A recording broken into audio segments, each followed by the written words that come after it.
Hey guys, Movie Fan 356 here for another movie review.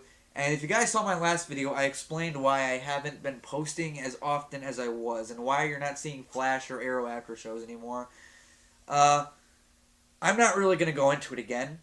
If you want to see me explain all that, go watch my Dumb and Dumber review. It should be up by now, because we're talking about Dumb and Dumber 2. Yes, Dumb and Dumber 2 is directed by the Farrelly brothers yet again. Um, and it's the sequel to the original classic Dumb and Dumber from 1994, starring Jim Carrey and Jeff Daniels. They are returning, and the plot of Dumb and Dumber 2.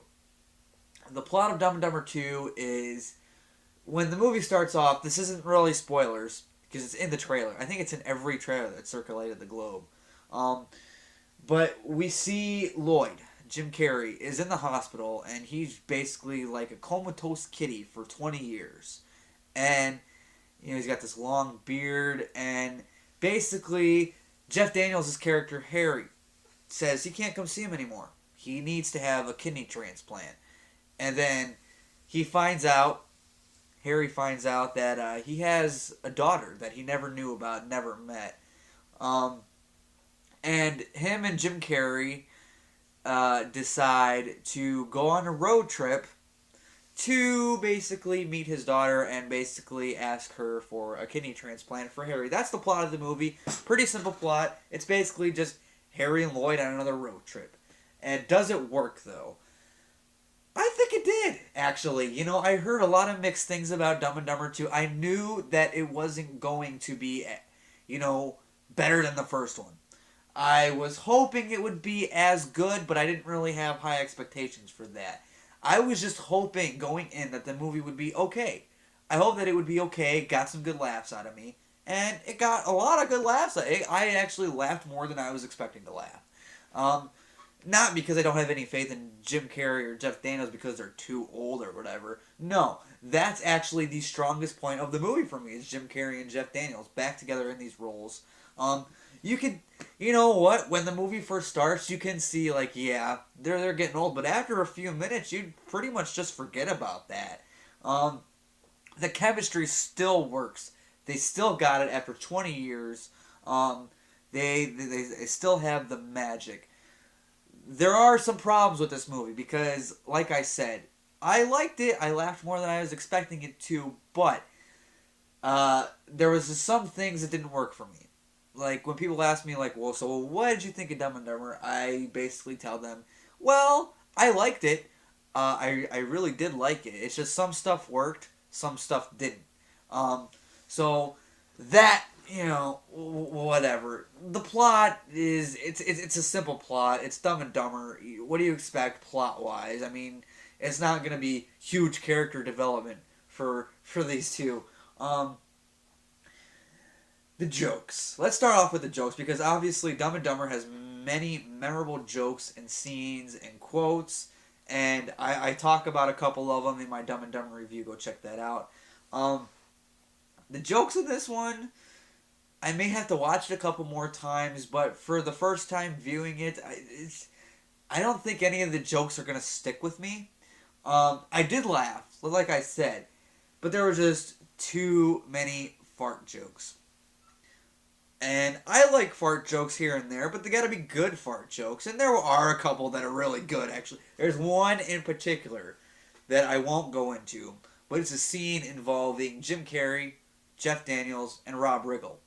And I'm not going to say too much about it, but that one actually got me laughing pretty hard. And after that, the fart jokes just didn't really work for me. I'm like, you got too many fart jokes in here. Now, let's bring to the villain. Because Dumb and Dumber still has to have a villain. And the villain this time around is Rob Riggle. Well, it's not the character's name. I forget the character's name, to be honest with you. I saw this movie once, and it was a few days ago, so I'm a little off with a couple of the details like that. But Rob Riggle, who's basically in almost every comedy now, it seems like he's always popping up. He's in the first Hangover movie, the 21 Jump Street, 22 Jump Street, Dumb and Dumber 2, I mean, this dude's just popping up everywhere in comedies, and he should because he's good at it. I love Rob Riggle. Um, but yeah, him as a villain, not as good as the villain in the first one. And I like Rob Riggle a lot, but as a villain in this particular movie, didn't really work for me. So that was a little disappointing. There was some other girl that I don't remember the actress's or the character's name, but when you see the movie, you're gonna know who I'm talking about. I hated her. I did not like her at all. At least Rob Riggle, there were a couple moments where I'm like, that's kind of funny, that's cool and clever and shit. But yeah, I didn't like her at all.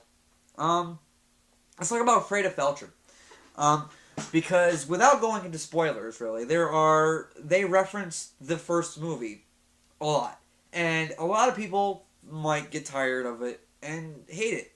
But for me personally, I loved the fact that they kept going back to the first movie. Like they kept making references to the first movie. Like Mary Swanson, Mary Samsonite, whatever she was.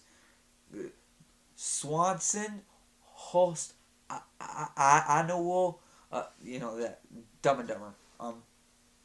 Anyway, Mary Swanson was mentioned in there. The blind kid. The one who had Petey in the first one. The pretty bird.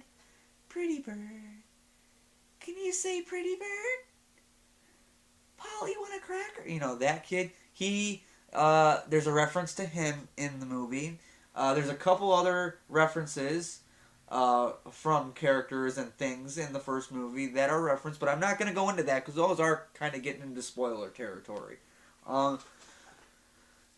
But the chick who played Harry's kid, wow. Dumb as fuck. Not the the character was dumb as fuck. The actress is hot as hell. The actress smoking hot, sexy as fuck, but she is dumber than a goddamn doornail, and she's actually dumber than Harry and Lloyd are. I know. Imagine that. She's actually dumber than those two. But Freda Felcher, in the trailer, there's this, they show the scene where, like, I had a girl, I gave her up for adoption. Well, that was Freda Felcher, who, if you go back and watch the first movie, was referenced a few times. They talk about Freda Felcher and some of the stuff that happened with her. So it was cool to see her in this movie. But from the trailer, I thought that she was just going to be in that one scene, set up the storyline, and that was it. Freda Felcher was in the movie a lot more than I thought she was going to be. And I liked finally meeting this famous Freda Felcher that we kept hearing about in the first movie. And I actually liked her as a character.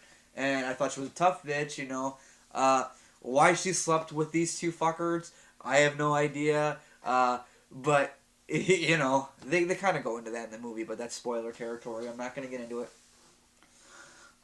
So, yeah. Storyline, okay. Jim Carrey and Jeff Daniels still got the magic. Best thing about this movie. The villains, the daughter, dumb. Sexy, but dumb. The jokes, I don't know if I covered that already or not, but the jokes, a lot of them worked. There were some that didn't. Let's see. Going back to, talking about some stuff from the first movie. A lot of people hate it. I eat that kind of shit back up, especially since it's been 20 years since the first one. I was eating it up, and I was kind of asking for more, to be honest with you. So, all in all, like I said, Dumb and Dumber 2, some stuff I liked about it, some stuff I didn't like. It was kind of a mix for me. But all that being said, I'm going to give Dumb and Dumber 2, I'm going to give it a B, a solid B. Like I said, I liked the majority of it, but there was a good portion of stuff that just didn't work for me, and so a B. Go see Dumb and Dumber 2, especially if you're a fan of the first one, at least give it a chance, check it out. And before I get into some spoiler stuff, because there are some spoiler stuff that I want to talk about for Dumb and Dumber, before I get into some spoiler stuff, make sure you stay. There is a little surprise after the credits. So make sure you guys stick around for the credits. I watched some reviews, but I haven't heard too many people talk about the after credit sequence. Um, like I haven't heard anybody like mention, okay, stay for the credits. So if you guys have seen a review that has said, hey, stay for the credits, I'm glad you found somebody who said stay for the credits. And but if not, I'm telling you, stay for the credits because there is a little surprise at the end, especially fans from the first one will really appreciate. And I'm not going to give anything away on that. Like I said, Dumb and Dumber 2, solid B. Give it a chance. You might like it. You might hate it. I don't know. Um, so now we're going to talk about some spoiler stuff. So, spoiler alert now. Alright. So, Dumb and Dumber 2, you find out that, um, you know, what was her name? Penny? It was Penny, right? The daughter. You find out that it's not Harry's kid. And for a minute there, you think it's Lloyd. And I shit you not, I was watching this movie with Morgan about a day or two before we went and seen this one, before it came out and all that. And I'm sitting there, and there's that whole scene in the hot tub. And we're talking about the first movie here for a second. And the scene in the hot tub where Harry and Lloyd are talking about Freda Felcher, and you know that, obviously Harry hooked up with her, and you know that Jim Carrey at that point is hooked up with her as well. And there's the whole, yeah, Freda, tell me the whole story, Mr. French Tickler. Um, yeah. So we knew that they both slept with each other. And I'm sitting there while watching Dumb and Dumber, and I'm like, what if that's not Harry's kid? What if it's actually Lloyd's? And when we found out it wasn't Harry's kid, and that she was probably Lloyd's, I'm like, oh, damn. Like, I felt so proud. Yeah, we find out it's not Lloyd's either. Um, so that's at least that was cool in a way. It got a little overboard too much. Like they had a twist, and you're like, oh, I didn't really see that one coming. And then they have another twist on top of it, and then another twist, and then another twist. And I'm like, feels like you're putting all this in as filler. Like you don't need to have all these twists. It's a freaking comedy film, for God's sakes. You don't need to have all that many twists. One or two is fine. Um, but just stick at that. So there were too many twists, but I did kind of enjoy some of them. Love the appearance by Paul Blackthorne, which if you guys don't know, it's Detective Lance from Arrow. Yeah, he has a little part in this movie. He's just like a one-scener, but very, very funny. I enjoyed seeing him pop up. The after credit scene I do want to talk about. Um, Earlier, before I went to the movie, um, I read something that there was a Seabass cameo from the first movie. From the diner, the kick his ass Seabass. I heard there was a Seabass cameo in the movie, and I'm watching and I'm watching and I'm not seeing Seabass anywhere. And I'm like, I couldn't have missed them. I didn't go to the bath because I don't go to the bathroom during movies. I go before and after. I don't go in between. I don't go to refill my soda or anything like that in between. I usually try to conserve it and fill it up afterwards and before, obviously. But so I'm watching. I'm like, I know I didn't. Did I miss them somehow? And sure enough, I'm like, well, maybe it's after the credits. And I usually stay for the credits for most movies anyway. But I'm like, well, I didn't see Seabass, so there's got to be something after the credits. Sure enough, kick his ass, Seabass. I'm pretty sure it was the same guy from the first one as well. The one that said, kick his ass, Seabass. And then you see Seabass in there, and I'm like, yes, it's Seabass. The blind kid, it was cool seeing him pop up. Yeah, the whole thing about Harry not actually needing a kidney transplant, he was getting payback on Lloyd for faking to be comatose. And I'm like, I didn't really see that coming. But if I went back and watched, I'm like, yeah, why didn't I see that coming? Because he played the whole I need a new kidney thing pretty well, actually. I was quite surprised by that. Um, so, yeah, and I liked how at the end of the movie, during the end credits, I think it was right before the end credit scene, it said Dumb and Dumber 4, FOR, Dumb and Dumber 4 coming in 2034. So 20 years after this one. I like that they did that as a joke. Well, I'm like, well, wait a minute. First off, what about Dumb and Dumber 3? If you're waiting 20 years to do the next one again, this is obviously a joke. If you're waiting 20 years to do the next one again, where's 3? You're just going to skip right to 4? That's fine. Do I hope it gets another one, though? Not really. I think 2 is good enough. I thought the first one was good enough, but then when they said they're doing Dumb and Dumber 2 with Jim Carrey and Jeff Daniels back, I got so excited. Couldn't wait to see this movie. I did have fun watching this movie. It was a fun time in the theater. But does it need a third one? No. Would I be interested in a third one? Maybe. Maybe, if the plot sounds good. If Jim Carrey and Jeff Daniels are attached again. Before they get too old.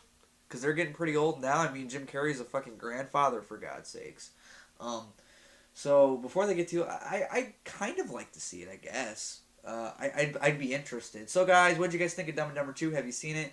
Let me know down in the comment box what you guys liked about Dumb and Dumber 2. Hey, if you've seen it, like I said, Dumb and Dumber 2 is going to get a solid B. And that's all I can say for today. I'll see you guys in the next video.